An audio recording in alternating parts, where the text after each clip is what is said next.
బేహద్ పరం మహాశాంతి సాక్షి వెన్ పోడ్కాస్ట్లో బాపూజీ తోటి నిరాకారి మనసు, సాకార మనసు, ఆకారి మనసు గురించి అడిగినటువంటి జ్ఞానం వివరణ 1-2 పార్ట్స్ మనం విన్నాము.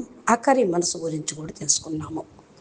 తరువాత ఇక నిరాకారి మనసు ద్వైత అద్వైత రహస్యం అంటూ, మరి నిరాకారి స్థితిలో సంకల్పం ఎలా పుట్టింది? ఇది ప్రశ్న చాలా లోతైనది. బ్రహ్మ కోరిక అనేది ఎందుకు వచ్చింది? ఒకటి నుండి అనేకం కావాలి అని. బాపూజీ కూడా బేహద్ జ్ఞానంలో, పరమ జ్ఞానంలో, నిర్గుణ నిరాకార బ్రహ్మలో కూడా చాలా సూక్ష్మమైన సంకల్పాలు పుడుతూ ఉంటాయి. నేను బ్రహ్మాండాన్ని సృష్టిస్తాను అని ఒక సంకల్పంతో సృష్టి మొదలైంది. ఆ సంకల్పం పైన నుండి క్రిందకు వస్తూనే ఉంది. అంటే బేహద్కే బేహద్ కళల నుండి హద్దు కళలు, 0 కళ బ్రహ్మాండం వరకు కూడా. అదేవిధంగా మన భూమి, మన బ్రహ్మాండం, మన సముద్రపు ఒడ్డున ఎన్ని అయితే ఇసుక రేణువులు ఉన్నాయో అన్ని అనంత యూనివర్సులు ఉన్నాయి అని చెప్పారు. అనంత బ్రహ్మాండాలు పుట్టి నశిస్తూ ఉంటాయి అని కూడా చెప్పారు. అంటే బ్రహ్మ నుండి సంకల్పం పుట్టి సృష్టి జరుగుతూ ఉంది. సంకల్పం పైనుండి వస్తుంది. ప్రతి క్రియేటరు పైనుండి తన క్రియేషన్ని ఇలాగే చేస్తూ ఉంటారు. బ్రహ్మాండానికి క్రియేటర్ మహాబ్రహ్మ, అనగా మహాశివుడు, గెలాక్సీకి క్రియేటర్. బ్రహ్మ అంటే శివుడు ఈ బ్రహ్మాండాన్ని రచయించారు. మహాబ్రహ్మ గెలాక్సీని రచించారు.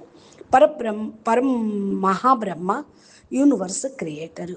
పరం అనేది పరం మల్టీవర్స్ వరకు 100 సార్లు పరం అనంటే వచ్చినటువంటి శివుడు బ్రహ్మ మల్టీవర్స్ క్రియేటరు. అందుకే ప్రతి క్రియేషన్కి సంకల్పం పైనే క్రియేటర్ సంకల్పంతో చేస్తూ వచ్చారు. అందుకే పరమాత్మను త్రిగుణాతీతం, నిర్వికారి, నిర్వికల్పం అన్నారు. వారి సంకల్పం సాధారణ మనసు స్థాయికి కాదు, అది చాలా సూక్ష్మం. సాకార మనసు, నిరాకార మనసు, మనం దేని నుండి పైకి తేలాలి? సాకార మనసు నుండి. దీనిలో మోహం, కోరికలు, రాగద్వేషం, ఈర్ష ఉంటాయి. నిరాకార మనసు కూడా ఉంటుంది. నిరాకార ప్రపంచంలోకి వెళ్తే మనం ఈ సృష్టి యొక్క గుణాల నుండి పైకి లేస్తాం. అందుకే దాన్ని నిర్గుణ స్థితి అని కూడా అంటూ ఉంటాం. స్థూల మరియు అంటే నిరాకార స్థితి ఉంటుంది. సాకారంగా మనసు, బుద్ధి, సంస్కారాలు. నిరాకారంలో నిరాకారి మనసు, నిరాకార బుద్ధి అనేది ఉండదు. నిరాకార సంస్కారాలు ఉండవు అక్కడ. అంటే ఏంటంటే అక్కడ దివ్యానందం, పరమానందం, బ్రహ్మానందం ఉంటారు. ఎవరు ఏ పరంధామంలో ఏ కళలో ఉన్నారో దాని అనుసారంగా వాళ్ళు ఆ ఆనంద కళను నిర్ణయిస్తూ ఉంటారు. ఇప్పుడు చూడండి, 30 కళల ఆత్మ 30 కళల పరంధామాల్లోకి వెళ్తే తాను ఎక్కడి నుండి వచ్చిందో తెలుసుకుంటుంది. పొరలు తొలుగుతూ ఉంటాయి. ద్వైతము, అద్వైతము, రహస్యము బాపూజీ యొక్క అతిపెద్ద క్లారిటీ. ఇది అందరికీ అర్థం కాని పాయింట్. అహం బ్రహ్మస్మి, నేను బ్రహ్మను, ఇది సంపూర్ణ జ్ఞానము. బాపూజీ చెప్పిన సత్యం బాపుగానే ఉంటాడు. సృష్టికర్త సృష్టి ఇచ్చారు. మనం ఎంత ప్రయత్నించినా ఆయనతో సమానం కాలేము. ఉదాహరణ, ఒక కొడుకు తండ్రి లాగా 100% ఉంటే కూడా వాడు తండ్రి కాదు. వాడు తండ్రి యొక్క కార్బన్ కాపీ మాత్రమే. అలాగే మనలో బ్రహ్మ అంశ ఉంది, మనం బ్రహ్మ కాదు. అంటే బ్రహ్మ అంశ. పరంధామంలో కూడా ఆత్మ తిరిగి వెళ్ళిన రచయిత మరియు రచన వేరుగానే ఉంటుంది. ఆత్మ రచయితలో కలిసిపోదు. రచయిత తానే కోరుకుంటే తప్ప.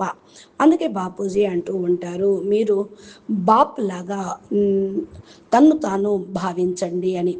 అంటే ఏంటి? నువ్వు ఆయన సంతానము అని. ఇది అత్యంత సత్యమైన పరమ దివ్య సంబంధం.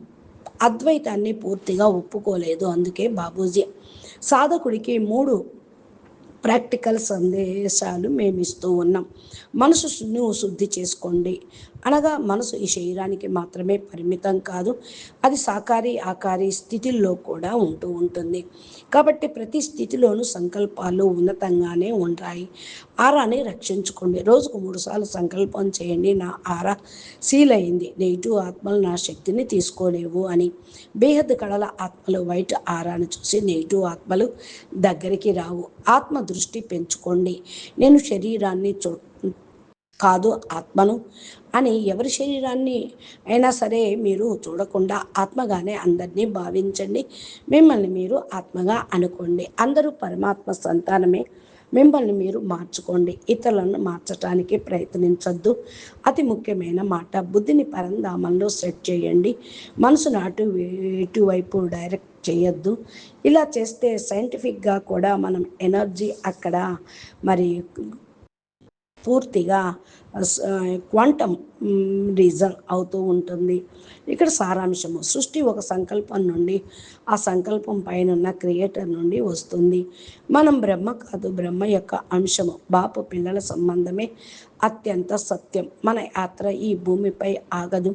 మరణం తర్వాత కూడా మనం మన మూల స్వరూపం వైపు ప్రయాణం చేస్తూనే ఉంటాం. ఆరాను శుద్ధిగా ఉంచుకోండి. ఆత్మదృష్టిని పెంచుకోండి. బాపూజీ మాటలను డైరెక్ట్గా వినకండి.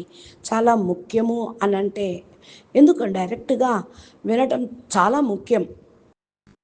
ఎందుకంటే వాటిని విన్నప్పుడు జ్ఞానాన్ని అర్థం చేసుకునే శక్తి ఆత్మకు బలాన్ని కలిగిస్తూ ఉంటుంది. అదేవిధంగా మరి మీ మనసుని బుద్ధిని అర్థం చేసుకోండి.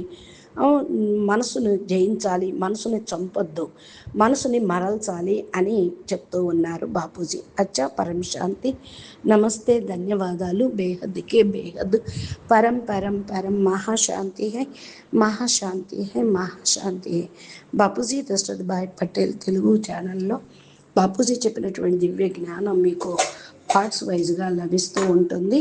మీరు తప్పకుండా మా ఛానల్ని సబ్స్క్రైబ్ చేసి గంట సింబల్ని ప్రెస్ చేస్తే నోటిఫికేషన్ రూపంలో మీకు అందుతూ ఉంటాయి.